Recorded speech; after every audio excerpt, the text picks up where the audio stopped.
Today's topic is significant figures. What are the significant figures?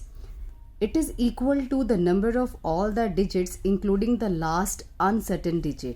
इसका मतलब क्या है? सपोज आपके सामने एक नंबर है 1.2345, राइट? इसमें जो सिग्निफिकेंट फिगर्स हैं 1, 2, 3, 4, 5, हमने लास्ट वाले को अनसर्टेन क्यों बोला? मान लो अगर कोई वैल्यू 1.23456789 है सपोज, तो आपसे कहा जाता है नहीं नहीं इतनी लंबी वैल्यू मत लिखो, यहाँ तक लिखो, राइट? तो कोई स्टूडेंट लिखेगा 1.2345 की जगह 6 भी लिख सकता है क्योंकि अगला डिजिट जो है वो 5 से ज़्यादा है। कोई स्टूडेंट इसको 5 ही रहने देगा।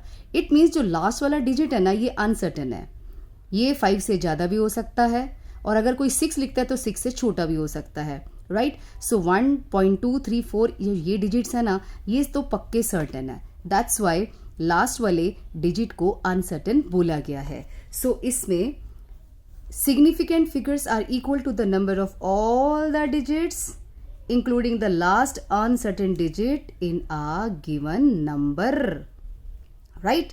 अब देखो ये मैंने सारे लिखे हैं, इनमें हमें significant figures को फाइंड आउट करना है। जो ज़ीरो स्टार्टिंग में होती हैं बिना नॉन ज़ीरो डिजिट के, वो सारी इनसिग्निफिकेंट होती हैं, उनका कोई सिग्निफिकेंस नहीं होता। तो यानी कि all the zeros before non-zero digit are insignificant.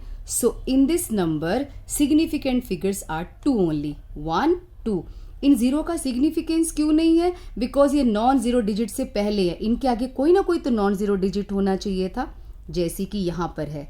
In zero से पहले नॉन जीरो डिजिट है। सो इसमें सिग्निफिकेंट फिगर्स हैं 1, 2, 3, 4, 5। वो सारी जीरो जो डेसिमल के बाद होती हैं दे आर सिग्निफिकेंट। ये देखो इसमें कितने सिग्निफिकेंट फिगर्स हैं? 1, 2, 3, 4। इसका क्या करना है? कुछ नहीं। जो 10 की पावर होती है उसको हम सिग्निफिकेंट फिगर्स में काउंट नहीं करते, तो इसके सिग्निफिकेंट फिगर्स हैं 4। पाई में कितने होते हैं? इनफाइनाइट। आप पाई को सॉल्व करो, ये कभी सॉल्व ही नहीं होता। पहले 7 डिजिट्स में आंसर आएगा डेसिमल के बाद, वो 7 बार बार रिपीट होते रहेंगे, दैट्स वाई इनफाइनाइट। 1.00 डेसिमल के बाद वाली जीरो सिग्निफिकेंट होती हैं अगर उससे पहले नॉन जीरो डिजिट हो तो। सो इसमें सिग्निफिकेंट फिगर्स हैं 1, 2, 3। इसमें कितने हैं? 1, 2, 3, 4 सिग्निफिकेंट फिगर्स हैं। 20x में कितने हैं? इनफाइनाइट। वाई? सो इसमें 2 क्यों नहीं लिखा हम लोगों ने? देखो मैं तुमसे कहती हूँ जरा 20.5x खरीद के लाओ, मीन्स हाफ अंडा लाने को बोल रही हूँ मैं आपको। Is it possible? नहीं। एग के आप मतलब आप ये नहीं कह सकते 20.3x ले आओ, 20.4x ले आओ। आप 20 के बाद डेसिमल लगा के कितने भी जीरो लगा दो तो ये x के हम उतने फ्रैक्शंस कर सकते हैं, दैट्स वाई इसका इनफाइनाइट है। इमेजिन करो x वर्ड नहीं लिखा हुआ तो आपके 2 ही सिग्निफिकेंट फिगर्स होते, right? 16,000। When ever any number ends in zero, अगर कोई नंबर का अंत जीरो में होता है और डेसिमल के बिना होता है, देखो कोई भी डेसिमल नहीं है, these zeros can be significant और कैन नॉट बी सिग्निफिकेंट। अब ये क्या ड्रामा कर रहे हो आप कह रहे हो भी सकती है नहीं भी हो सकती, कैसे? उसके लिए हमने कहा इसको साइंटिफिक नोटेशन में लिखो। कैसे? It can be written like 1.6 into 10 to the power 4। देखो इसका मीनिंग 16,000 ही निकलता है, आप इसको सॉल्व कर लो, लेकिन इसको मैंने साइंटिफिक नोटेशन में लिखा। साइंटिफिक नोटेशन क्या होती है कि डेसिमल से पहले एक ही डिजिट होना चाहिए, 1.6 इंटू 10 to the power 4। अब एक स्टूडेंट कहता है नहीं मैम हम तो ऐसे लिखेंगे, लिख लो, इसका मीनिंग भी 16,000 है। अब तीसरा कहता है कि मैं ऐसे लिखूंगा, कोई बात नहीं, इसका मीनिंग भी 16,000 है। बट एक स्टूडेंट कहता है कि मैं ऐसे लिखूंगा इंटू 10 to the power 4, तो भी 16,000 आंसर आएगा। बट एक स्टूडेंट कहता है 1.60000 मैं ऐसे लिखूंगा, हम कहेंगे सॉरी आप ऐसे नहीं लिख सकते क्योंकि टोटल जीरो 3 है, आप 3 से ज़्यादा जीरो लगा ही नहीं सकते। ओके, अब इसमें सिग्निफिकेंट फिगर्स कितने हैं? 3। इसमें कितने हैं? 2। अभी तो बोले 10 की पावर को हम लोग काउंट नहीं करेंगे। इसमें कितने हैं? 4। इसमें कितने हैं? 5। तो इसका आंसर क्या है? When ever any number ends in zero, these zeros can be significant और कैन नॉट बी सिग्निफिकेंट। तो इसका आंसर है 2, 3, 4 और 5। When someone ask you ये कैसे, तो उसको साइंटिफिक नोटेशन में लिख के दिखा देना। अब इसमें देखो 12500 है, राइट।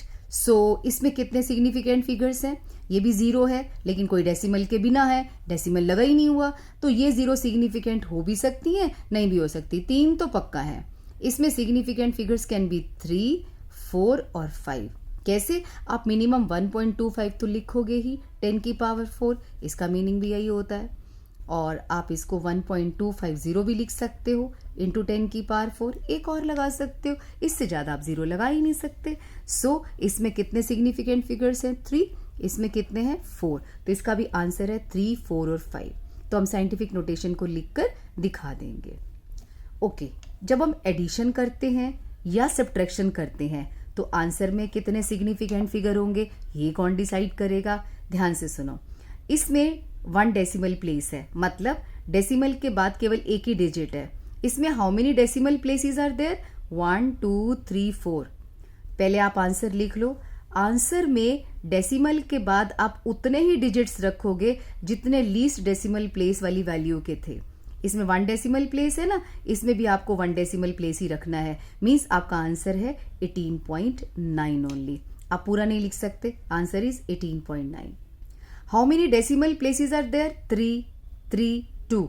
तो हमारे आंसर में डेसिमल के बाद 2 ही डिजिट्स होने चाहिए, तो हमारा आंसर है 14.88। एडिशन और सब्ट्रैक्शन में answer should be reported to the same number of decimal places as the number having least decimal place. जिसके सबसे कम डेसिमल प्लेसेस होंगे, हमें आंसर में उतने ही डेसिमल के बाद डिजिट्स रखने होंगे। इसमें how many decimal places are there? Decimal के बाद 1, 2, 3, 4 और यहाँ पे कितने हैं? 2। तो आंसर में हमें 2 ही रखने हैं, तो इसका आंसर है 12.41। ये पूरा आंसर आप नहीं लिख सकते। ओके, मल्टीप्लिकेशन और डिवीजन में क्या रूल चलेगा? मल्टीप्लिकेशन में और डिवीजन में पहले काउंट करो इसके सिग्निफिकेंट फिगर्स कितने हैं। 1, 2, 3, 4, 5। इसमें 5 सिग्निफिकेंट फिगर्स हैं, इसमें कितने हैं? 2। तो आंसर में 2 ही सिग्निफिकेंट फिगर होंगे। एडिशन और सब्ट्रैक्शन में हम लोग लीस्ट डेसिमल प्लेस देखते हैं, और मल्टीप्लिकेशन डिवीजन में लीस्ट सिग्निफिकेंट फिगर्स देखते हैं। सबसे कम जिसका सिग्निफिकेंट फिगर होगा, आंसर में केवल उतने ही सिग्निफिकेंट फिगर्स होंगे। ध्यान से देखना, इसमें डेसिमल प्लेस देखते हैं, इसमें सिग्निफिकेंट फिगर्स, तो आंसर में सिर्फ इतना लिखना है आपको 0.024। ठीक है, इसको आपने दोबारा देखना हो तो वीडियो को रिवाइंड करके देख सकते हो। नेक्स्ट है express the following in scientific notation. एक ये क्वेश्चन भी आपके एनसीईआरटी में, इसको साइंटिफिक नोटेशन में लिखो। कैसे लिखेंगे? साइंटिफिक नोटेशन में डेसिमल से पहले 1 डिजिट होना चाहिए। 4 पॉइंट, ये तो 0 है, सिग्निफिकेंस है ही नहीं इनका। 4.8 इंटू 10 की पावर -3 आ जाएगा। आप इसको सॉल्व करके देखो, ये आंसर आना चाहिए। मैंने डेसिमल को 3 पॉइंट्स आगे ले गई हूँ ना, तो उतनी ही पावर हो जाएगी बट माइनस में। अगर हम डेसिमल को पीछे ले जाते तो पावर प्लस में आती है।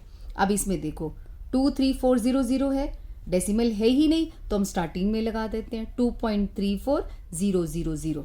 1, 2, 3, 4, 5 डिजिट्स पे आगे गया है डेसिमल, तो इंटू 10 की पावर 5 आ जाएगा, right. 8008 8.008 into 10 to the power 3, because decimal 3 digits के बाद गया है। इसमें डेसिमल 2 डिजिट्स के बाद जाएगा, यानी कि 5.00 इंटू 10 टू द पावर 2 हो जाएगा।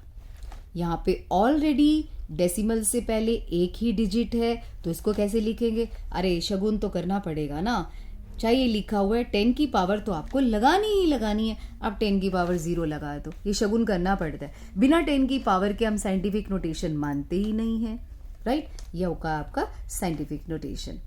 नेक्स्ट क्वेश्चन है round up the following up to 3 significant figures. इस क्वेश्चन का मतलब है जितनी भी वैल्यूज आपको दी गई हैं उसमें केवल आपने 3 सिग्निफिकेंट फिगर रखने हैं, बाकी वो ड्रॉप कर दो। इसमें 34.216 है, हमें केवल इतने डिजिट्स रखने हैं, क्योंकि क्वेश्चन कह रहा है 3 सिग्निफिकेंट फिगर्स। अगर 4 कहता तो हम आंसर में 4 डिजिट्स को रखते हम लोग, ठीक है। तो ये आ जाएगा 34.2 को लिखने से पहले ध्यान रखना जो आपने ड्रॉप किया डिजिट, क्या वो 5 से ग्रेटर है? नो, ये 1 है, 5 से लेसर है, तो पीछे वाला डिजिट है सेम रहेगा। इसमें कितने लेने हैं, सिर्फ यहां तक 10.4। नेक्स्ट क्या था 1, ये 5 से लेसर है तो हमने 4 ही रहने दिया। अगर ये 7 होता ना तो हम 4 का 5 बना देते, एक इंक्रीज कर देते। ओके, यहाँ पे इसका कोई सिग्निफिकेंस नहीं है, इसका भी नहीं है, तो यहाँ से शुरुआत करेंगे। हमने इतने डिजिट्स रखने हैं, बट आगे कौन है 5 से ग्रेटर, तो ये 59 का 60 हो जाएगा, 0.0460। मैंने 59 का 60 क्यों लिखा, क्योंकि जिस डिजिट को मैं ड्रॉप कर रही थी वो मोर देन 5 है, राइट। इसमें अब यहां तक रखेंगे हम लोग 2, 8, ये 8 है ना, मीन्स ड्रॉपिंग जो डिजिट है दैट इज मोर देन 5, सो पीछे 1 हो जाएगा। लेकिन अब यहाँ पे कोई डेसिमल तो था नहीं, जब डेसिमल ना हो तो जितने डिजिट्स आप ड्रॉप करोगे उसके बदले में आपको 0 लगाना पड़ेगा, ठीक है। 2808 का जो नंबर हो जाएगा अप टू 3 सिग्निफिकेंट फिगर्स तक 2810। इसमें हमने 0 क्यों रखा, क्योंकि डेसिमल नहीं है ना, डेसिमल होता तो कोई दिक्कत नहीं थी। अब इसमें क्या रखना है, यहां तक इतने डिजिट्स हमको रखने हैं, क्योंकि ऊपर लिखा हुआ है 3 सिग्निफिकेंट फिगर से ज्यादा नहीं होने चाहिए, तो मैंने यहां तक रखना है। तो ये हो जाएगा 2.51। अब मैंने बोला अगर ये ग्रेटर देन 5 होता तो पीछे हम 2 कर देते, लेस देन 5 होता तो पीछे सेम रहने देते। अगर 5 खुद हो तो क्या करेंगे, पीछे वाला अगर ऑड है तो उसको इंक्रीज कर दो। ये लो मैंने इंक्रीज कर दिया। अभी इसमें कितने रखने हैं मैंने 3.46। अगला डिजिट क्या है 5। अगर 5 खुद हो तो पीछे वाला लेस करोगे या मोर करोगे, हम सेम रहने देंगे। अगर इवन होगा तो, ऑड होगा तो एक इंक्रीज कर देंगे, इवन होगा तो it will remain as such 3.46 आ जाएगा। आपको साइंटिफिक नोटेशन भी आ गई, राउंड अप करना भी आ गया, और सिग्निफिकेंट फिगर्स को कैलकुलेट करना भी आपने सीख लिया, ठीक है। आज इतना सफिशिएंट है। अब इसके बाद आपको मैं डीपीटी सेंड करती हूँ, आप डीपीटी कर लेना, ओके।